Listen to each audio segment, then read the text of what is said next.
The two top Eastern Conference teams will be facing off Friday night, the Celtics and the Bucks. And here to preview that matchup, we got Bobby Manning, Jimmy Toscano, and I am Josue Pavon. Fellas, I know the last time you saw the Celtics play, you didn't actually see the whole team here, but we're going to see that entire squad against the Milwaukee Bucks. And I'm excited, okay? I don't care if they're playing in Orlando or what kind of environment it is, okay? These two teams are going at it, top teams in the Eastern Conference. What are we thinking here, guys? How are we liking the Celtics changes? Wow, no love for Raptors, huh? No love for the Raptors? You got to put totally them in there. You really do. I hear you, though. I'm excited. Listen, I'm excited. We've been talking about – This is going to be the test for Kemba, right? Because they had that intense game early in the season where Kemba pretty much held the Celtics in the game with that 40-point performance. And his explosiveness is what kept them in it when they got down early. If he's staggered at all, if he has to ease his way into it, it could get ugly for the Celtics here because we're still trying to see them get back into things. And Giannis, there's no slowdown with him. Negative vibes over there. Remember the days where Semi Ojeleye was a Giannis stopper? LeBron's not even a Giannis stopper. Well, you know what? We just did the third exhibition game post-game show with Greeny, and he made a good point. He said Jaylen Brown wasn't really at all a part of the Celtics Bucks games this season. So kind of an X factor here going into this one, right? Because Jaylen Brown, as we've seen, is a bit of a tear here coming back from the quarantine, and it looks to really be taking on a serious role in this team's success. Not that he wasn't before, but almost is taken up to even another level, So I'm interested to see how the Celtics come out with that full lineup.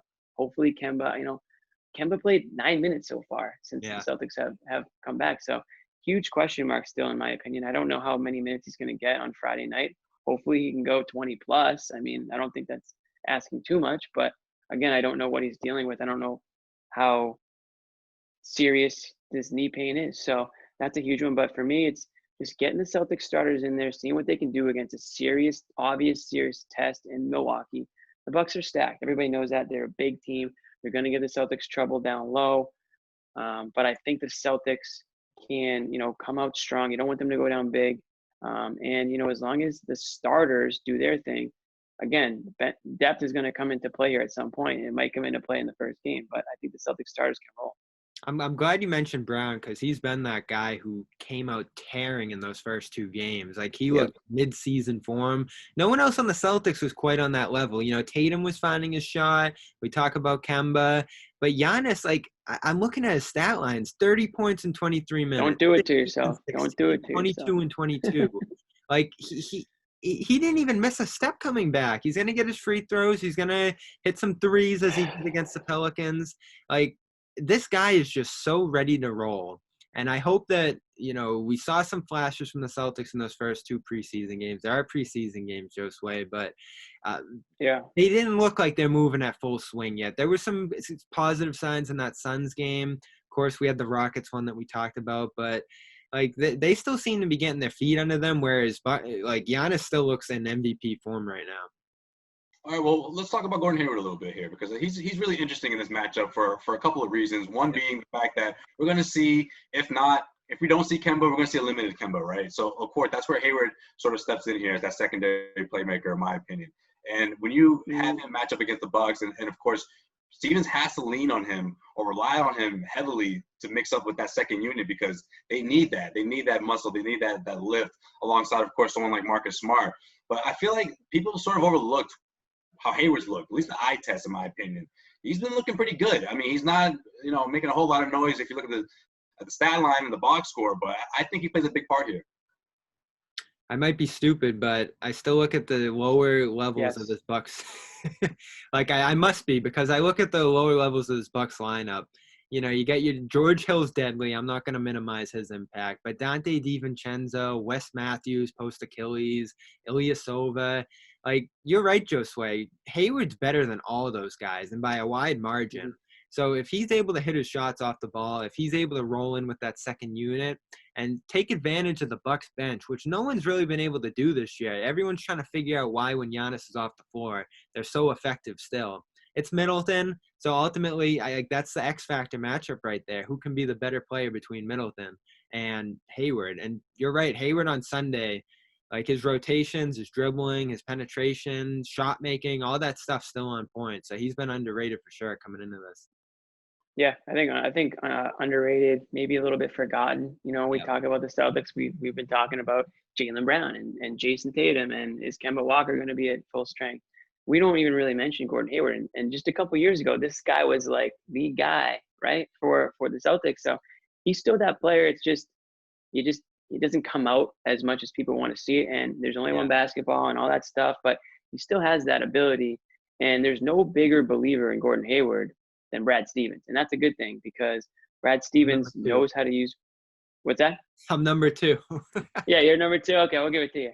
And I mean, it's a good thing because Brad Stevens will be very quick to put Gordon Hayward in a number of different situations that can help him succeed. And if Kemba Walker can't go, you know, Kemba Walker level like we've seen, then Josue, you're completely right. You know, Gordon Hayward kind of steps into that playmaking role because they need to be able to allow Tatum and Brown to, you know, move off the ball and, you know, and work their magic off the ball the way that they know how to do it. He was the invisible guy last year in that series too. I know you don't like comparing this year last year, Jimmy, but like I hate it.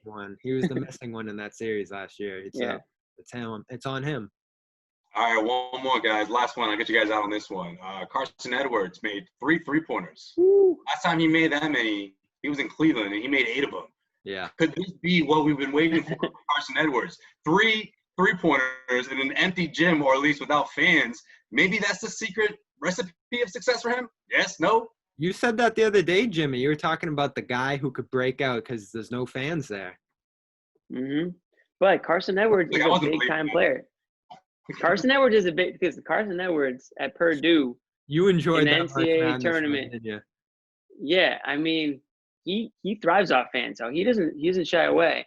That being said, what I also said was there is a backup guard role that is open for the taking. If Kemba Walker can't go as much as he wants, they're gonna have to get those minutes somewhere. So if it's Edwards, if it's Wanamaker, if it's Waters, which I hate to say it, your guy Waters did not have the best game 3. The turnovers. So I'm not sure. Oh, Bobby, were you hyping on Waters before this one? Oh yeah, he was hyping up. I was on the Waters train. Maybe going to Wanamaker minutes a little bit, but I now see the difference between Wanamaker and Waters' turnovers, and Waters was letting it fly a little too much in this one. Mm-hmm. But that being said, you know, it's you know, it was good to see Carson Edwards with the 3-pointers, but we talked about it before, that dunk.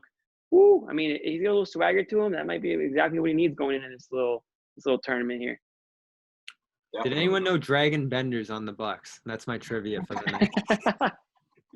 Keep that one. I did not know that. I did know that, but I didn't think he made the trip to Orlando. I figured they left him, but I guess he did. Yeah. Maybe we'll see some Dragon out there. They kicked him out of the bubble. They were like, yeah, you're good, man. If we do see him out there getting consistent minutes, that means something terribly went. Someone's either up or down by a lot, yeah. Something went really bad. All right, let us know what you think. It's your turn, viewers. Hit us up in the comment section. What do you think? Celtics, Bucks. This is a huge matchup. Friday night. Hey, basketball's back, boys. It's all great. Yeah. Win or lose, let's just get it for the Celtics. Let us know. CLNS Media. I am Josue Pavon for Bobby Manning, and he is Jimmy Toscano.